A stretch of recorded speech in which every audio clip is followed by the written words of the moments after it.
అధికారం కొరకు అంటే మీకు కంచి కామాక్షి వాళ్ళని కాపాడాలి, ఇంకంతకన్నా చేయగలిగింది ఏముంటది. తమిళనాడు అసెంబ్లీ ఎన్నికల ఫలితాలు వచ్చిన వెంటనే రజనీకాంత్ విజయ్ ని అభినందిస్తూ ఒక పోస్ట్ కూడా చేశారు sir. My congratulations to Thiru Vijay, president of the victorious Tamilaga Vettri Kazhagam, and to the members of his party on a resounding victory in the recently concluded Tamil Nadu legislative assembly elections అని చెప్పేసి. సో రజనీకాంత్ విజయ్ కి అభినందనలు తెలపడం పట్ల విజయ్ అభిమానులు కూడా చాలా సంతోషం వ్యక్తం చేశారు, రజనీకాంత్ అభిమానులు కూడా. సో రజనీ మద్దతు విజయ్ కి ఉంటుంది, మద్దతు ఇన్ ద సెన్స్ నైతిక మద్దతు ఉంటుంది అని అనుకుంటున్న లోపే నిన్న స్టాలిన్ ని రజనీకాంత్ కలిశారు సార్. సో ఏదో జరుగుతోంది అనే ప్రచారం పెద్ద ఎత్తున జరుగుతోంది. స్టాలిన్ రజనీ భేటీ ఏముంది, కలిసి ఏం చేస్తారు, ఏం జరగడానికి అవకాశం ఏముందాడా? మీరు అసలు నైతిక మద్దతు ఇస్తారని మీరు అనుకోవచ్చు, ఎవరు అనుకోలేదు. ఎందుకంటే రజనీకాంత్ హిస్టారికల్ గా డిఎంకే సపోర్టర్, ఇప్పుడు కాదు. ఆయన 1989 లో కూడా డిఎంకే ఓటు వేయని అడిగాడు. జయలలితకు వ్యతిరేకంగా మీకు ఎన్నికల ప్రచారం చేశాడు డిఎంకే. ఇప్పటిది కాదు కదా డిఎంకే రజనీకాంత్ల బంధం, ఈనాటిది కాదు. సో డిఎంకేకు మద్దతుగా సుదీర్ఘ కాలం నుంచి రజనీకాంత్ పనిచేస్తున్నాడు. బహిరంగంగా తన అభిమానులకు పిలిపించాడు, జయలలితను ఓడించండి, డిఎంకేకు ఓటేయండి అని. డిఎంకేకి అనుకూలంగా నీకు తన అభిమానులకు కాలిచ్చినటువంటి వ్యక్తి రజనీకాంత్. సో అందువల్ల రజనీకాంత్ విజయ్కి నైతిక మద్దతు అని ఎవరు అనుకున్నారని నేను అనుకోను. ఎందుకంటే దట్ ఇస్ ఇవాళ కొత్తగా ఫ్రెండ్షిప్ కాదు. DMK Stalin is the great top most leader of Indian politics అని రజనీకాంత్ బహిరంగంగానే మాట్లాడాడు. సో దేశంలో ఒక టాప్ పొలిటికల్ లీడర్ స్టాలిన్ అని.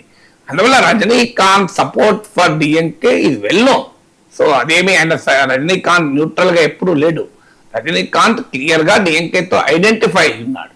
సో అందువల్ల రజనీకాంత్ ఐడియాలజికల్ గా కాస్త బీజేపీ టిల్ట్ ఉన్నా మీకు స్పిరిచువల్ పాలిటిక్స్ అని ఆధ్యాత్మిక రాజకీయాలని చెప్పినా అల్టిమేట్ గా తమిళనాడులో ఉన్న డిఎంకే పోలరైజ్డ్ పొలిటికల్ స్పెక్ట్రమ్ లో Rajini was always with DMK.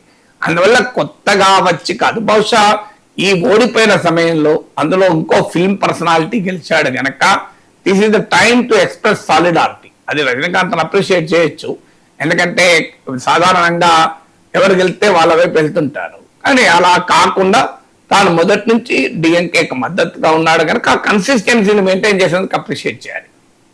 సాధారణంగా చాలా మంది ఎవరికి ఇప్పుడు బడ్జెట్ వచ్చింది అనుకోండి, ఏ ప్రభుత్వ బడ్జెట్ వచ్చినా వ్యాపారవేత్తలు దాన్ని వెల్కమ్ చెప్తూనే ఉంటారు. నేను ఇప్పటికీ నా లైఫ్ లో దాదాపు 40 ఏళ్ళుగా బడ్జెట్లు చూస్తున్నా. ప్రతి బడ్జెట్ తర్వాత ఫిక్కీ, అసోచామ్, మీకు సిఐఐ వీళ్ళు స్టేట్మెంట్లు ఇస్తారు. అది కాంగ్రెస్ బడ్జెట్ అయినా, అది కమ్యూనిస్టుల బడ్జెట్ అయినా, అది యునైటెడ్ ఫ్రంట్ అయినా, నేషనల్ ఫ్రంట్ అయినా, జనతా పార్టీ అయినా, బీజేపీ అయినా, అందరి బడ్జెట్లో ఆహ్వానిస్తూనే ఉంటారు, ఏ బడ్జెట్ వ్యతిరేకించిన వాళ్ళు.